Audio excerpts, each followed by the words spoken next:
punong saserdote at ang mga istriba, sinimulan nilang paratangan siya, anila. Ang taong ito'y nahuli namin na lumunsong sa aming kababayan na magsimagsik at nagpabawal ng pagbabayo ng buwing ng isa.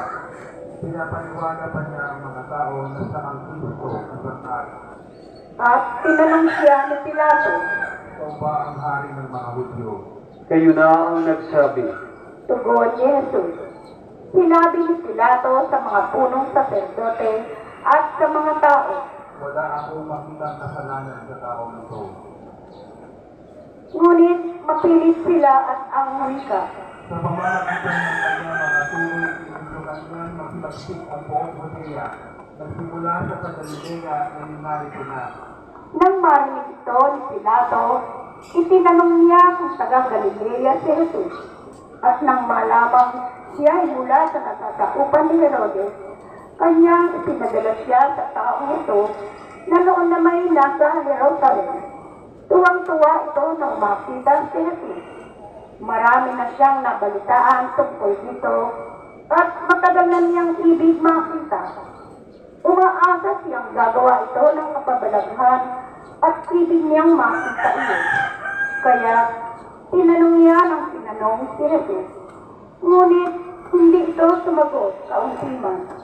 Naroon ang mga punong saserdote at ang mga istriba na walang tigil ng kapaparatang kay Jesus. Hinamak siya at sinuya ni Herodes, pati ng kanyang mga kawal. Sinusuotan siya ng maringal na damit at ipinabalik kay Pilato. At ng araw din yun, naging magkaibigan sina Herodes at Pilato na dating magkagalit. Ipinatawag ni Pilato ang mga punong saserdote, ang mga pinuno ng bayan at ang mga tao, at sinabi sa kanila, Sinakdal niyo sa akin ang taong ito sa kasalanan paglalapot sa mga tao. Ngayon, sinisigasan ko siya sa harapan ninyo at napatulayan kong walang katotohanan ang mga paratang ninyo sa kanya. Dahil hindi si Herodes. Kaya si Jesus ay pinabalik niya sa akin. Hindi siya dapat patulan ng kamatayan. Wala siyang kasalanan. Kaya ipapabulisin ko na lamang siya sa kapalagayanan.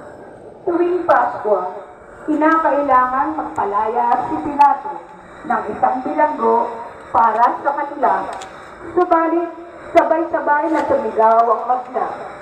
Patayin ng taong yan, pagayarin si Barabas. Nabilanggo si Barabas dahil sa paghihimagsik na nangyari sa lungsod at dahil sa pagpatay.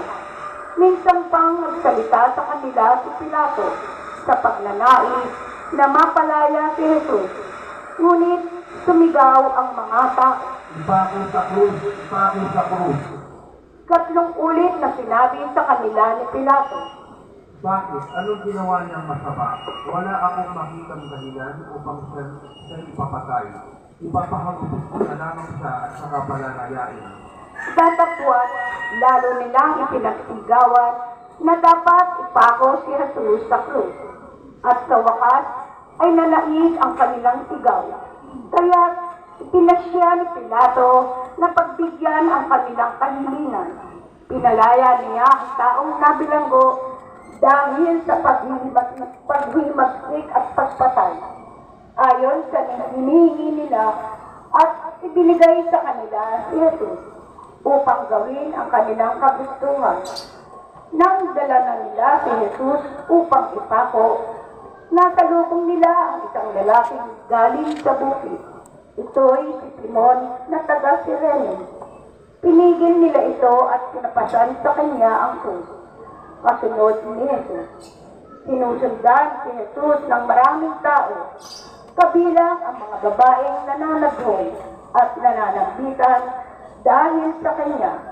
Nilingon sila ni Jesus at sinabi sa kanila, Mga kababaihan ng Jerusalem, huwag ninyo akong tangisan.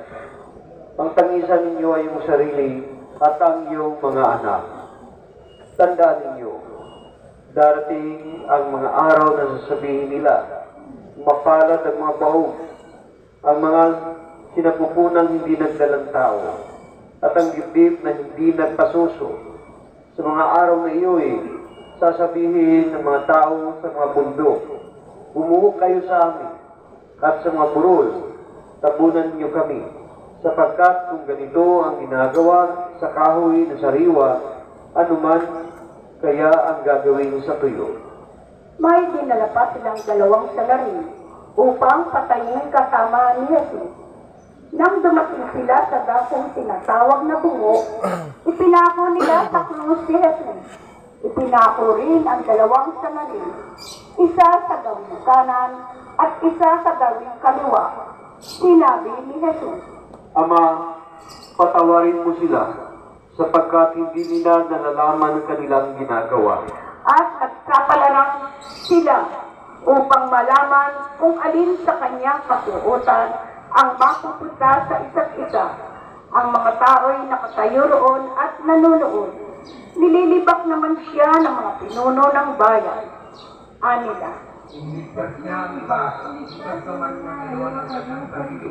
Buksan na ang siya, ang hiniran ng Diyos. nilibak din siya ng mga kawal. Nilapitan at inalok ng maasim na alak. Sinabi nila, Kung ikaw ang hari ng mga Hudyo, iligtas mo ang iyong sarili. at nakasulat sa ulunan niya sa wikang Griego, Latin at Hebreo. Ito ang hari ng mga Hudyo.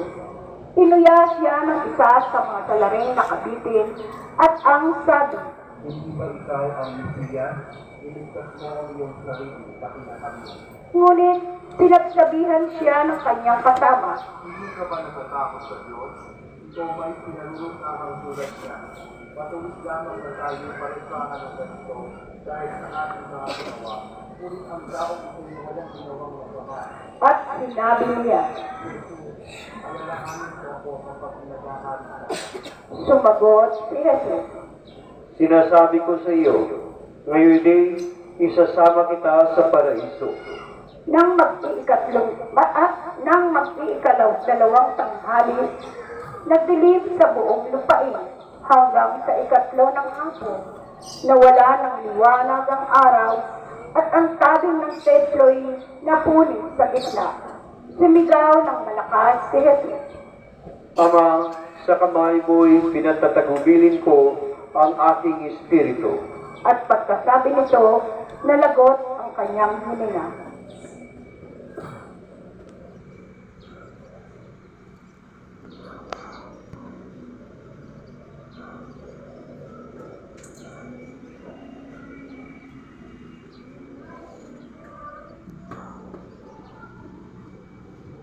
Nang makita ng kapitan ang nangyari, siya ay nagpuri sa Diyos. Tunay ngang maturing ang taong ito. Sabi niya, ang nangyaring ito'y nakita ng lahat ng tao, nagkakatipon at nagmamasid, at umuwi silang dinadagukan ang kanilang dibdib. Nakatayo naman sa di kalayuan ang mga kaibigan ni Jesus, pati ang mga babaeng sumunod sa kanya mula sa Galilea, at nakita rin nila ang mga bagay na ito.